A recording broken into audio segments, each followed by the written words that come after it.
Hi, everyone. In this lesson, we will focus our attention on understanding appropriate IT security policy frameworks.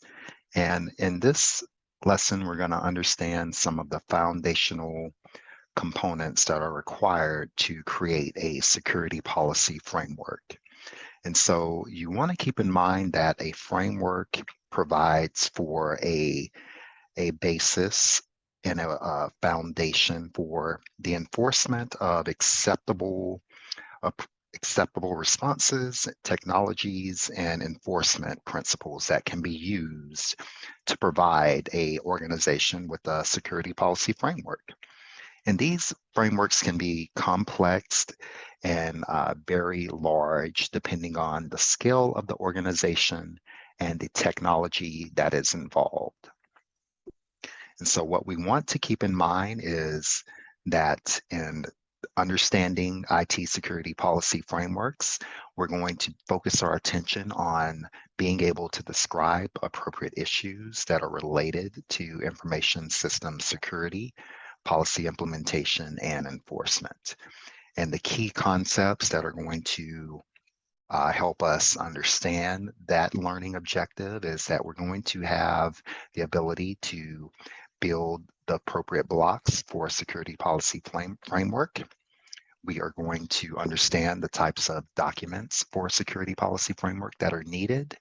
We're going to discuss information system security and information assurance considerations that need to be put on the table. And we'll also have to take a look at appropriate considerations that are needed for creating a security policy framework that the organization can effectively and efficiently make use of. And so these concepts are important for us to grasp and understand because of the gravity that a security policy framework has on the day-to-day operations of an organization. It's important to note that you do not want a security policy framework to be ad hoc or or be constructed in a manner that is reactive. You want to have a proactive framework that can be used in order to help guide leadership, to help enforce the day-to-day operations of the organization. And so with this, we're going to focus our attention on various topics. We'll understand what a IT security policy framework is. We'll want to focus on understanding what a program framework policy is or a charter that the organization would follow. And then other questions that we're going to consider is understanding which business factors are going to influence the type of IT security policy framework that needs to be used, as well as understanding factors and objectives that can affect information assurance, information system security, and we'll also get into examples of other IT policy frameworks as well. And so we want to consider the the foundational question of what is an IT policy framework. And so we want to keep in mind that a IT policy framework is going to include a number of different components. And so it will include appropriate policies, standards, baselines, procedures, guidelines, as well as a taxonomy that should be considered. And so with this type of taxonomy that's going to be used, it's important to keep in mind that most IT policy frameworks are going to be hierarchical, or they're going to resemble a tree, meaning that they're going to be various levels, and the levels are going to be interconnected differently.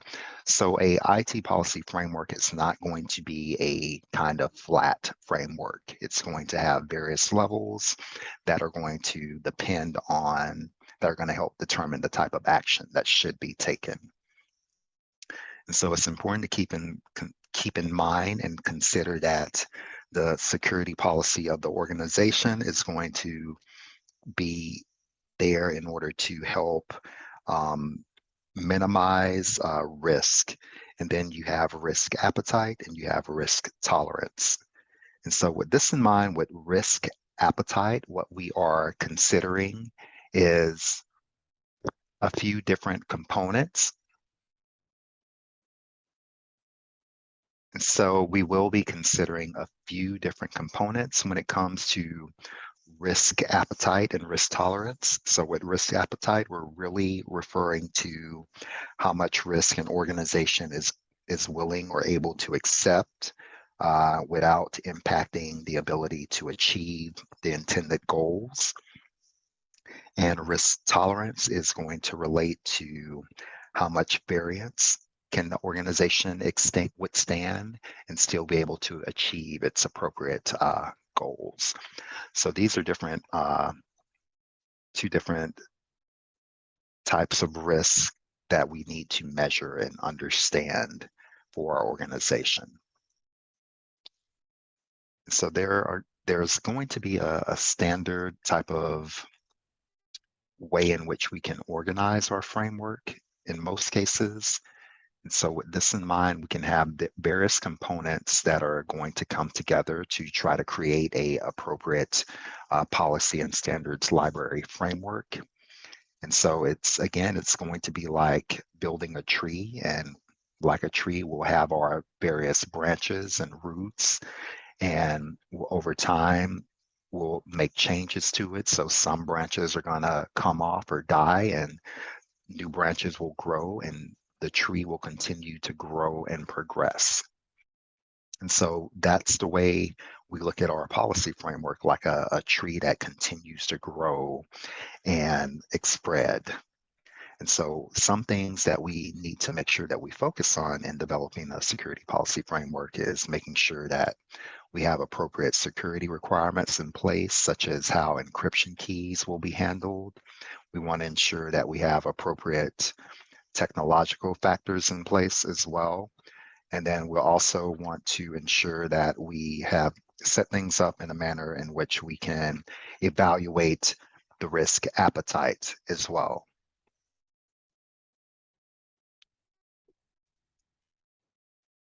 So these are the various type of different framework documents that we can keep in mind. We can have our risk assessment policy. We can have our asset management policy. We can have our physical security policy, as well as our access control policy. So what are some other ways in which we can help to evaluate the risk appetite of our organization? What we want to do is we want to keep in mind the trajectory that is going to be measured for how risk will impact the organization. And so if the impact and frequency increase, then it's going to progress from having a acceptable risk appetite to having one that is somewhat manageable to one that is unacceptable. And it can occur within either direction, whether it's the impact is increases or the frequency increases as well. And so what we want to do is make sure that we are able to manage our risk appropriately by having in place appropriate controls that we can use in order to minimize the appetite for risk. So when we think about this in terms of our security for the organization, what we want to do is make sure that we are able to control risk appetite and risk tolerance appropriately. Because if our risk appetite increases greatly, then this means that we're not going to be able to keep production of critical systems going because the risk appetite has increased too largely.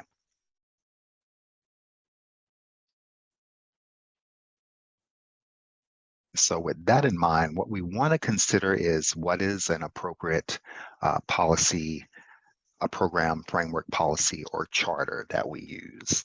And so the policy framework is going to be a combination of various documents that we want to use to help define our overall policy goals. And so these policy goals will include the program's purpose and mission, the program scope within the organization, an appropriate assignment of responsibilities for program implementation, as well as compliance management.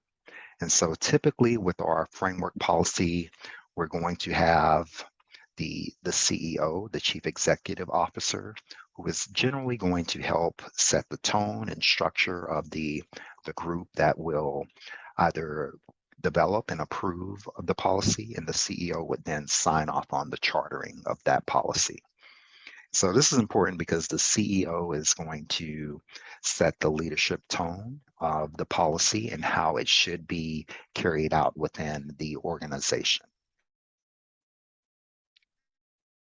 So other things that are important to consider with a policy framework or policy program framework charter is the purpose and mission. And so the purpose and the mission is going to be an important part in that it's going to provide for the goals of the intended IT security program and the intended structure of it as well. And so this can form a basis that can be utilized. And of course, we want to ensure that it's built upon our common security related needs, focusing on integrity, availability, and confidentiality. And then we'll also want to make sure that we specify appropriate scope. And the scope is going to be in place to specify what specifically the program will cover. And the scope is going to include the resources, information, and personnel that's needed as well in order to develop and enforce the appropriate framework policy or charter. So then we're also going to have to consider the responsibilities that need to be in place as well. And the responsibilities are going to be who is responsible for intended actions, with whether it relates to personnel and departments within the program. And then we're also going to focus our attention on compliance issues as well. And when we talk about compliance, what we want to be able to ensure is that we can have conformity and adherence to all of the policies, standards, and procedures, laws, and guidelines that are in place for our framework policy or charter. And so this can provide us with the compliance document can provide us with a high level set of directives that we are able to use in a manner that provides for a bit of structure for dealing with issues that violate our security framework and policy. And so typically with compliance, that's going to be a form in which the Human Resources Department would provide for appropriate coverage for any type of actions as well.